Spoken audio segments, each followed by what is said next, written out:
day jëlaat nag gis nga lii da ko géntu daf ko xamoon moo tax démissionné wul woon dafa suspendre son mandat léegi nag comme lii am na ba pare lan mooy les conséquences li Sénégalais di xaar ci ñun mooy les conséquences. les conséquences très bien. oui. de ce limogeage lan mooy les conséquences mooy Sonko ci boppam gannaaw bi mu jógee primature ñibbi cité kër góor gi Sonko moom après day dem assemblée nationale dafay bind une lettre adressé ko au bureau de l' assemblée nationale pour wan leen ne man fonction bi ma amoon dafa incompatible lool ak mandat de député mooy premier ministre ak mandat de député loolu mënul ne article 123 124 règlement intérieur de l' assemblée nationale mu ñëwaat bokk ci assemblée bi suppléance maanaam ki la suppléé woon day pousse te kooku article 124 bi may na ko ba plus tard 1 mois pour mu pousse yow nga dugg soo duggee damay wax lii xew laay wax ni allez-y. su Ousmane Sonko duggee règlement intérieur de l' assemblée nationale article 15 article 16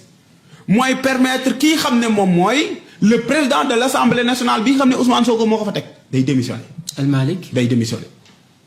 El Malick Ndiaye day démissionné article 15 article 16 règlement intérieur de l' assemblée nationale bu démissionné premier vice président moom moo koy notifier les députés de l' assemblée nationale ak ñeneen ñi si topp yépp ci n'est-ce pas ki keneen ki nekk vice président ak ki ci topp ak ki ci topp ki ci topp ñu organiser élection bu ñu organiser élection Ousmane Sonko la ñuy tabb moom mooy nekk président de l' assemblée nationale El Malick mën naa devenir le premier vice président de l' assemblée nationale. à la place de Ismaïla Diallo. très bien oui. Ismaïla topp ci après gannaaw bu ci jigéen toppee Ismaïla ñëwaat parce que parité lay doon. est-ce que comprendre. léegi Ousmane Sonko nekk président de l' assemblée nationale. léegi Ousmane Sonko bu nekkee président de l' assemblée nationale kii xam ne moom mooy Amadou Ba dafa suspendre son mandat. Amadou Ba mi yore tourisme dafa suspendre son mandat moom tamit day ñëwaat jëlaat mandat nekk député ba léegi même disposition yi lay doon article 123 article 124 règlement intérieur de l' assemblée nationale kenn mënu ko dindi 15 16 tamit kenn mënu ko dindi bu ñu jógee ci loolu ñu ne ndax président de la république jamono jooj noonu dina mën a tas assemblée nationale ñu ne ko tant que décembre jotul mën a koo tas assemblée nationale article 87 constitution sénégalaise léegi ñu ne jamono jii nii bu tabbee beneen gouvernement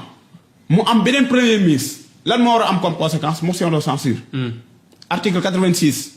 constitution sénégalaise article 111 règlement intérieur de l' assemblée nationale motion de censure léegi motion de censure bi nag session bu ne benn motion de censure la mën a am session bu ne maanaam session bii nii boo si xasee def motion de censure mënoo defaat ci session bi beneen motion de censure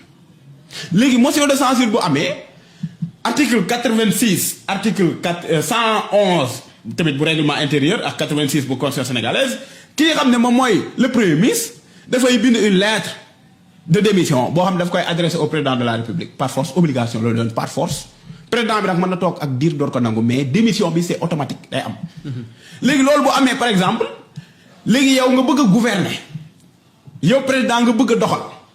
te yoroo assemblée nationale am ku ma dégg démb mu ne wéy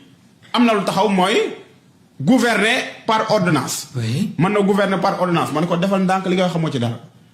non boo ñëwee rek ne day gouverner par ordonnance da ngay teey. te article 77 constitution sénégalaise.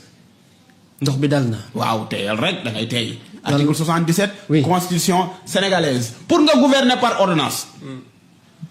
l' assemblée nationale mooy nekk en amont et en aval. alhamdulilah ci moom la ñuy tàmbalee ci moom la ñuy yem ne ma nan lay demee. ayca. article 77 constitution sénégalaise exécutif bi dafay demander autorisation assemblée nationale pour mu mën a gouverner par ordonnance à travers lan une loi d'habilitation boo xam ne assemblée nationale moo koy voté loi boobu mooy permettre wala mooy déléguer le pouvoir de légiférer kan la koy déléguer kii xam ne moom mooy exécutif bi légiférer maanaam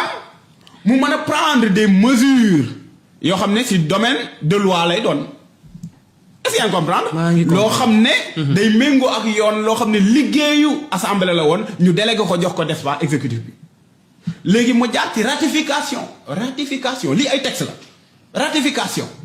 ñu dem conseil des ministres ñu adopté ko soumettre ko assemblée nationale pour ñu voter ko su la neexee soo ko indee ñu rejeté est-ce que yaa ngi comprendre comment lañ ko bañ a rejeter. waral li ñuy faral di wax crise institutionnelle lañ non dina am pour dire vrai rek après yooyu yëpp dina am buñ ko rejeter maanaam du jàll yow loo bëgg a doxal du jàll lenn rek nga man moo tax ñu teg les articles yi nii ci constitution sénégalaise xam nga article 86 mooy motion de censure ñu teg ci 87 dissolution de l'Assemblée nationale mooy motion de censure bu amee par conséquent président de la République mën na dissoudre Assemblée nationale parce que amul majorité parlementaire mais dissolution bi dafa am lu mu laaj mooy 2 ans de législature par force léegi 2 ans yi su matee dafa am lu la loi bi wax notamment 87 mu ne la après avoir recueilli ñu ne la lan l'avis du président de l'Assemblée nationale ak celui du Conseil constitutionnel mais foofu disposition bi préciser wul ne avis bi bu favorable wala favorableul mën nga ko def wala mënoo ko def la preuve avec parlementaires yi fi nekkoon ci jamonoy bi fi Macky Sall jógee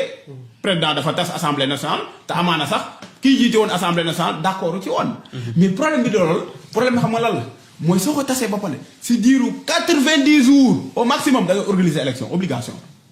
très bien da ngay organiser élection te élection yoo organiser Sénégal Ousmane Sonko da lay làbbali yu metti 130 députés la Ousmane Sonko amoon soo organiser élection Ousmane Sonko day am 150 députés te boobaa doo mën a tasaat Assemblée nationale tant que 2 ans de législature jotul te boobu day fekk ñu yegg 2029 maanaam Ousmane Sonko dama bëgg Sénégalais xam ne Ousmane Sonko dañ ko protéger wu dafa protéger wu ba pare Ousmane Sonko mu protéger boppam parce que am na ñoo xam ne dimbale ñu ngi xaw a tiit ci conséquences naan ndax duñ ko indil problème ndax du am problème après déedéet Ousmane Sonko dafa teel a protéger boppam na la protéger boppam mooy bi mu suspendre son mandat léegi Ousmane Sonko instant bu demee Assemblée nationale bu ko jiitee mënoo ci moom dara yow da nga yor pouvoir mu yor pouvoir exécutif constitution moo la ko jox pouvoir législatif constitution moo ko jox d'ailleurs sax yow bu ñu demoon ba nga am difficulté wala nga démissionné moom mooy nekk président de la République da ngaa yor mu yor nga jiite mu jiite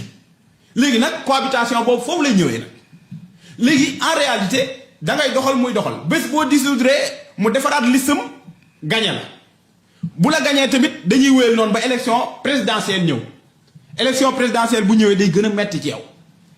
moo tax ma ne ku yaakaar ne Diomaye mu ngi gagné wala gagné na mooy xamoo li xew d'ailleurs du gouverner